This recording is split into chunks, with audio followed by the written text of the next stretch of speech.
Issue 270. The story begins with Sonic, not on Mobius, saying angrily, "Thanks a bunch, Pixel Brain. So much for gratitude." He says that even the stars look different here. And after he feels grateful for the peace and quiet, saying that maybe he's better off staying here, as I wonder how he remembered that it was Tails who sent him here, since he was Supersonic, and normally he forgets everything that happened when he was Supersonic. I guess just gave Tails the credit because he's the hero of Mobius? But yeah, after he says maybe he's better off staying here, he suddenly gets whisked away to the trial of Ebony before I can even see if there's any other people for Sonic to interact with on this planet, so he's not doomed to life of solitary confinement here. I don't see the point of having a story dedicated to this trial because it's just gonna be Ebony gets treated badly and we're given a recap of the last story we saw her in. What a waste of comic space! Sonic awkwardly thanks the mage who whisked him away because he was stuck with no way of getting home, and perhaps fortunately, the mage tells him that once the trial concludes, he'll bring him right back to where he came from. With Ebony restrained by 3 pink rings, she apologizes for everything and isn't allowed to continue speaking. It turns out that full magical extraction can be fatal, and yet they're planning to do it to Ebony anyways. Oh good, we see Blaze again, and she's still in the cell. She says she can feel the flame close to her, and wonders why her arm feels different. We'll never understand what all of this is about. So why have it then? She breaks out of her cell as I wonder why she didn't do that a lot earlier.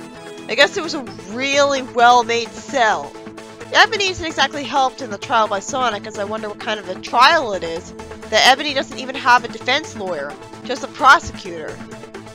Blaze runs around and almost runs into a wall of fire. She says that these flashes are becoming more common and she must fight them. She makes it to the source, planning to dispatch the guards, and the page space continues being wasted on the short story by even more recap, as the mage tells us that Ebony had dropped out from her order training, giving her a little bit of a backstory. Of course, Sonic complains about Ebony potentially being killed, and the story ends with Blaze saying that she'll see what's been haunting her since she showed up, and she encounters a glowing pink orb. In the next story, turns out the Chow have taken on properties of the Badniks, which is creative. They take on the properties of the ones they're around a lot, which especially makes sense considering Flynn's Chow story, where they take on the properties of Sonic and like become Sonic Chow, for example, as a replacement to the Chaos Drives. Tails insists that no one should fight the Chow because they're living creatures, and they're only attacking because they're scared. And he thinks he knows who scared them. He catches the people who were selling them earlier.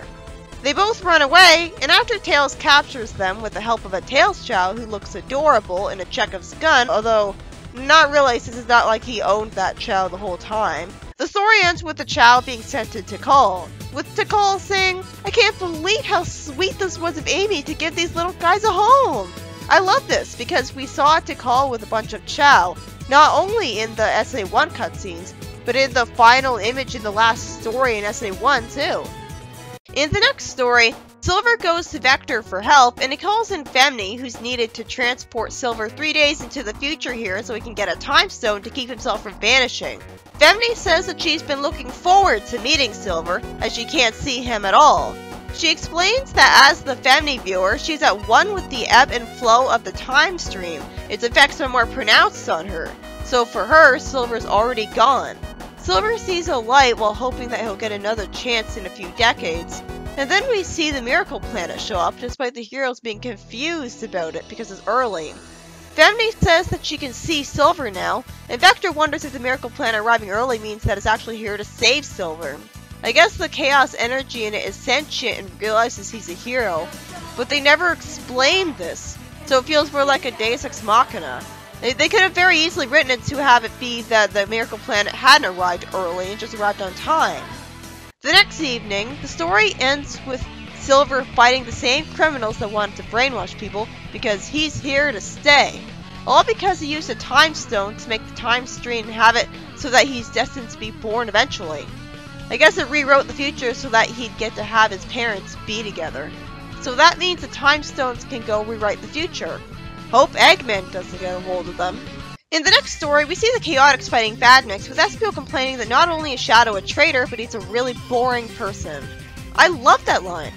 Eggman says that he wishes he could walk again in the real world, but his backers want to make sure he didn't stray too far from their plans.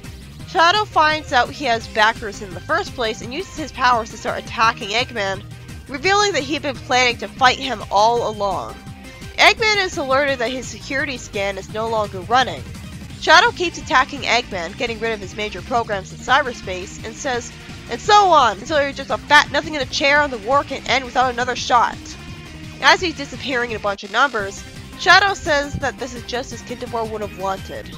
Shadow then stupidly goes to approach the Chaotix face to face without immediately explaining everything to them, which gets a punch by Mighty. Iggy establishes a link again and sends some vehicles to them. Mighty tells Iggy that Shadow kicked Eggman's teeth in, and Iggy says, "Well, yeah." Wait, when did Shadow tell him that? And why is Iggy acting like she knew that already? Mighty and Shadow then ask if Iggy even knows what the first Shadow did to the Special Zone. I guess it's been so long that the writer forgot that Vector blatantly said that Shadow committed Univercide in front of her. The story ends with Eggman revealing that the Dracon's monitoring and control software was also damaged by Shadow. And he says that he gets knocked down, but he gets up again, clasping his hands together. In the next story, Amy defends Miracle Planet with some soldiers who were caught off guard by the planet showing up so early, so there's consequences to that. Amy says they've never gone up against anything like this before, and she tells Kintamore she needs him to help deactivate the monster and find out why their cannons don't affect this monster out of complete nowhere. You know, if the Special Zone still existed, this could have explained why this monster showed up, like the blob monster and so on. Since deactivating it Techno-style doesn't seem to happen, Amy says she'll deactivate it Sonic style. Huh, she's saying that. I thought she hated Sonic. She parachutes out and gets caught by a soldier, and it turns out the Chain's Miracle Planet got damaged in the fight.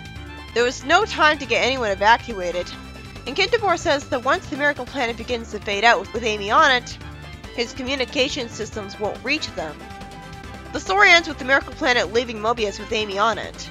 Well, at least this way it's safe from Robotnik for a while. The first story is about Sonic's time being wasted in Ebony's trial, and Blaze breaking free of her cell.